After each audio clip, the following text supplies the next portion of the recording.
Mga kada, tunay na nakakabahala ang pagkakaroon ng chronic kidney disease dahil itinataas din ito ang iba pang health problems gaya po ng heart disease at stroke. Pero ang mas nakakabahala ay ang balitang pagtaas ng bilang ng mga kabataang nagkakasakit ng CKD. Let's watch this. Ang chronic kidney disease o CKD ay kondisyon kung saan ang bato o kidney ay nadadamage, kaya hindi nito magawang mag-filter ng dugo effectively. Dahilan para magkaroon ng build-up ng waste at excess fluid ang katawan, na kapag hindi napigilan ang pagkasira ng bato, ay magiging sanhi ng kidney failure na delikado sa kalusugan. Ano ba ang mga dahilan at dumadami ang mga kabataang nagkakasakit ng CKD? Ano ang dapat gawin para sakit sa bato ay maagapan? Usapang chronic kidney disease sa younger generation ngayong umaga sa Hello Doc.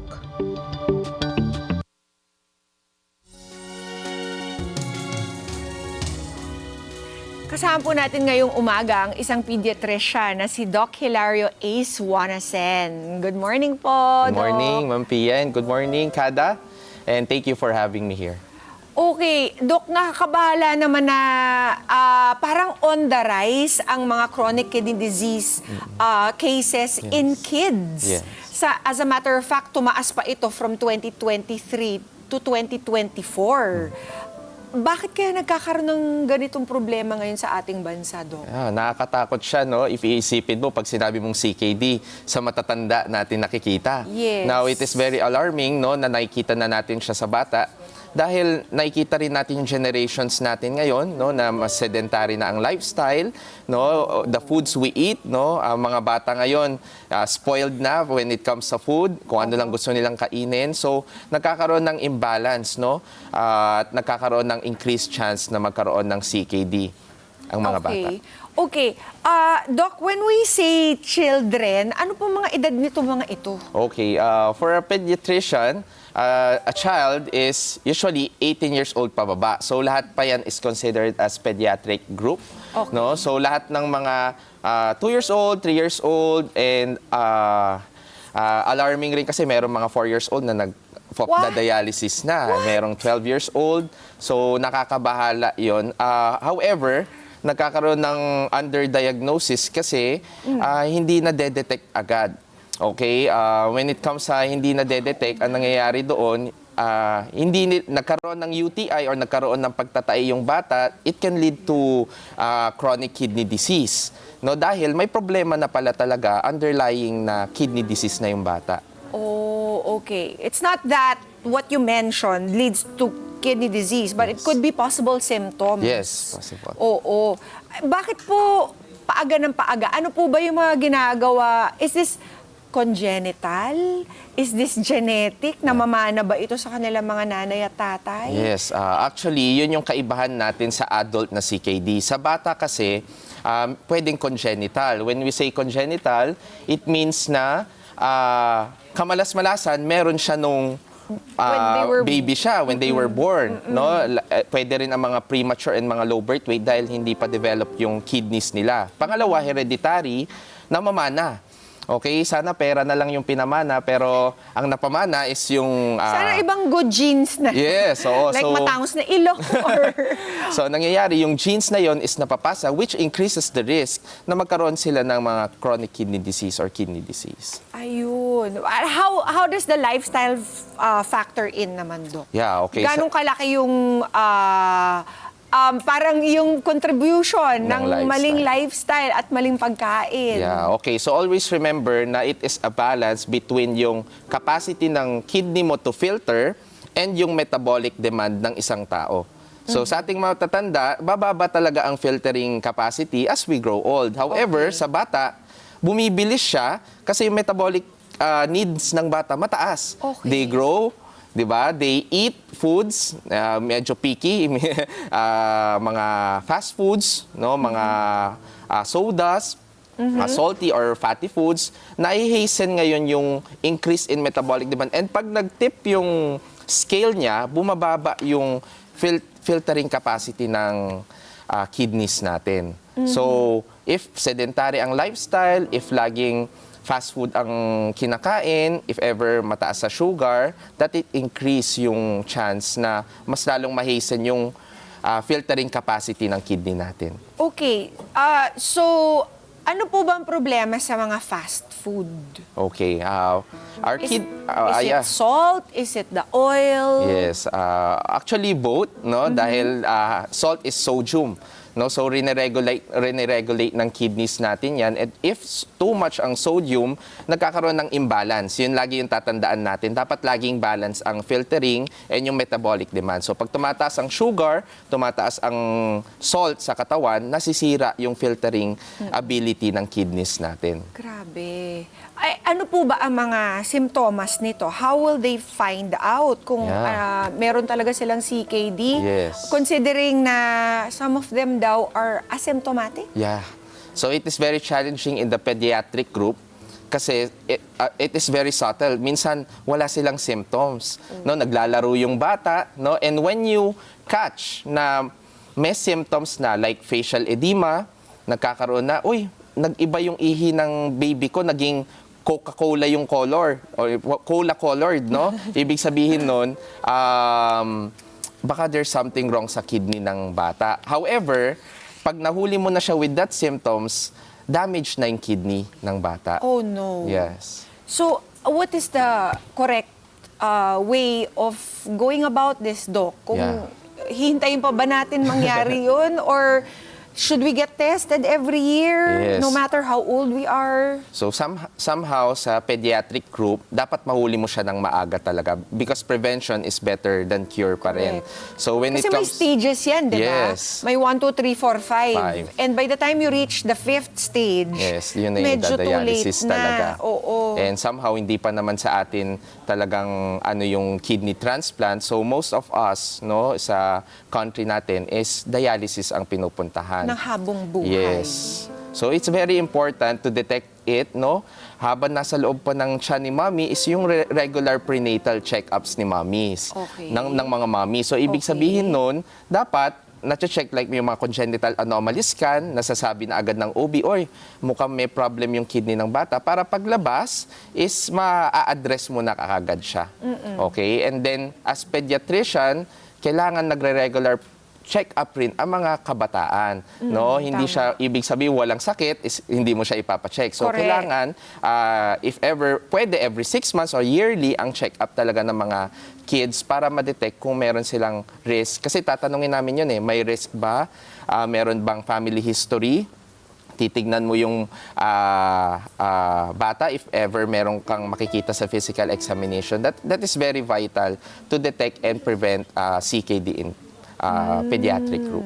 Pero meron po bang annual test that even kids should go through para malaman kung meron silang Yes. CKD? Definitely, meron. Pero ang tanong kasi dyan, afford ba ng mga parents kasi, Mahal po di ba? ba yun? Actually, meron naman tayong mga test na very affordable like urinalysis. Because ang kidneys natin, yan yung nagsasala ng dumi Correct. So dapat pag sa urine, wala dapat tayong makikita doon. Ibig sabihin, hindi lalabas ang protein, hindi lalabas ang glucose, hindi lalabas ang white blood cells, red blood cells. So makikita mo pa lang doon with the simple test kung meron ka ng kailangang further workup. Kasi kapag nakita mo, oy, may lumabas na protein or glucose, syempre, i-correlate mo pa rin sa patient mo and then you have to go through that.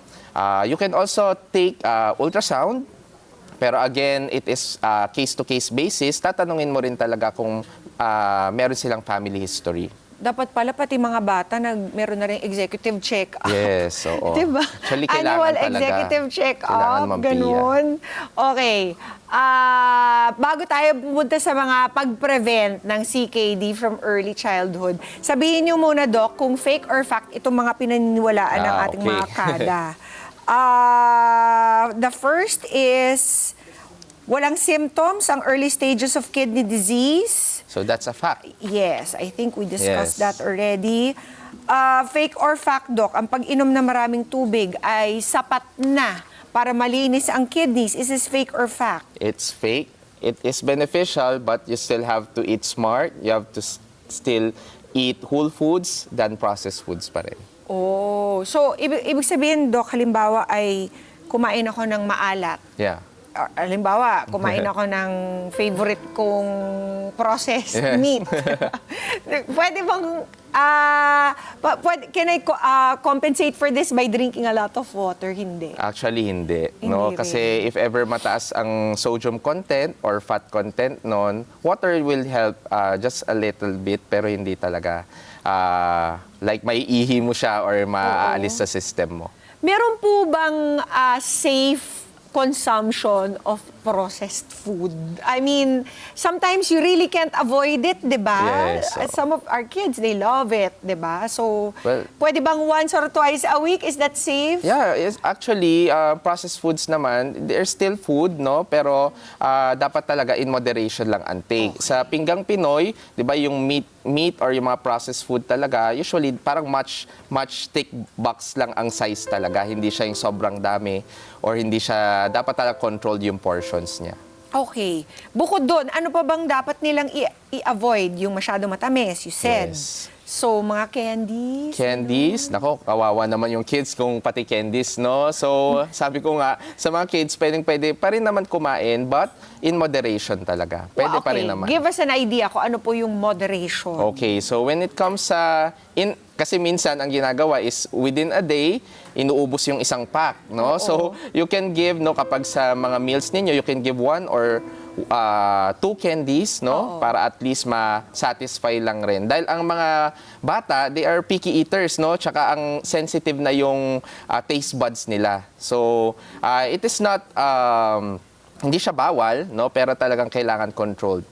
So, mga 2 candies, yan, pwede na yun. Oo. Ano pa, Doc, ang dapat iniiwasan Okay. ng mga nanay Okay, so- to serve? Oh. Sabi nila, it's okay for your kids to eat it outside. Huwag mo nang bilhin at dalhin pa sa bahay. Yes. Kasi, kasi doon talaga sila mag-engorge, Yes. diba? So, kung saan nasanay, kaya marami nagtatanong, Doc, meron bang pampalakas kumain? Laging tanong sa akin yan. Lagi kong isasagot, it's on the habit ng pagpapakain mo. Katulad sa atin, Pia, dati naman, wala naman tayo na, ito gusto ko, yan ang kakainin ko. Kung anong hinanda sa hapag natin, yun ay kakainin na natin, no? Pero ang mga bata ngayon, naku, Dok, ang gusto lang kasi nito, itlog. Ang gusto lang Sino po may kasi nito. kasalanan? Siyempre tayo rin.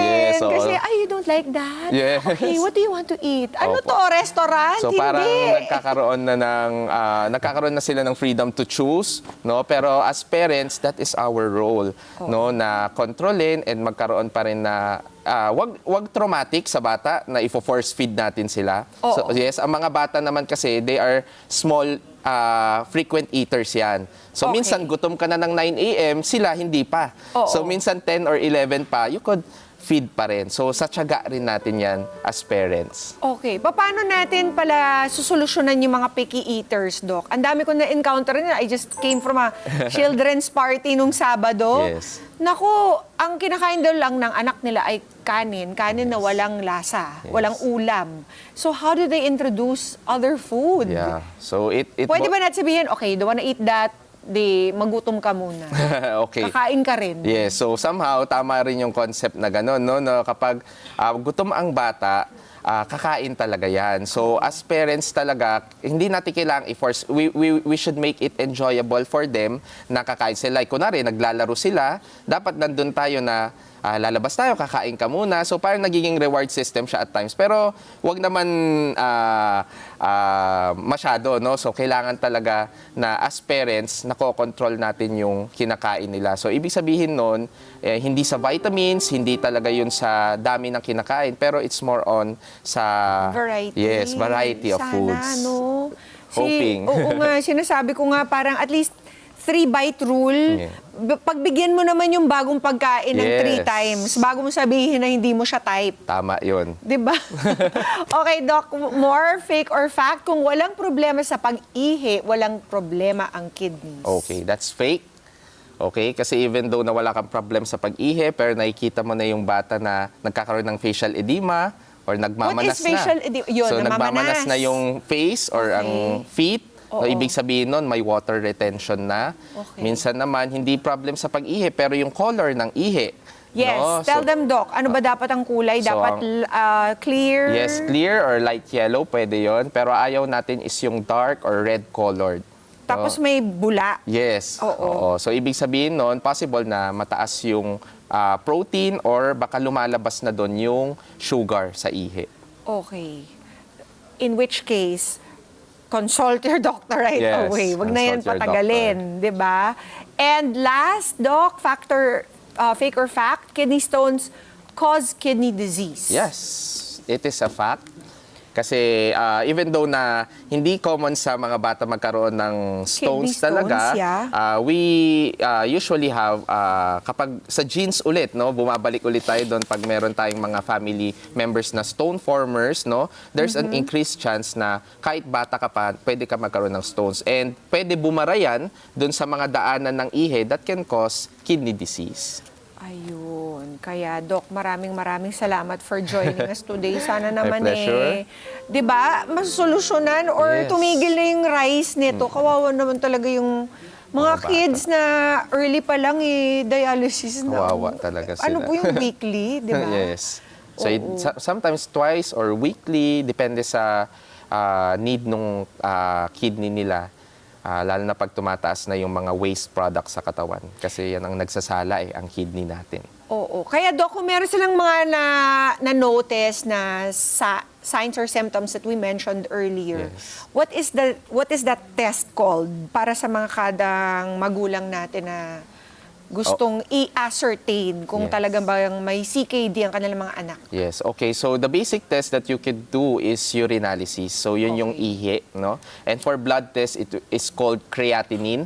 So it is a waste product na dapat hindi tumataas sa katawan natin. And then ultrasound, 'di ba ang mga buntis nag-ultrasound rin. Meron rin tayong tinatawag na kidney ultrasound and urinary bladder ultrasound. So yung parts ng kidneys ng bata is titignan through ultrasound. Kung merong mga structure abnormalities, kasi meron isa lang pala ang kidney, meron naman horseshoe yung kidney, meron naman yung daanan ng ihi is hindi pala maganda, so nagkakaroon ng kidney disease yung bata or kidney injury. So yun yung mga test na pwede gawin, pero always consult and clinically correlate sa patient. So hindi naman ibig sabihin nakita mo abnormal, ititreat mo agad. So you look sa patient kung meron siyang mga signs and symptoms and kung meron siya sa history and physical Okay. examination.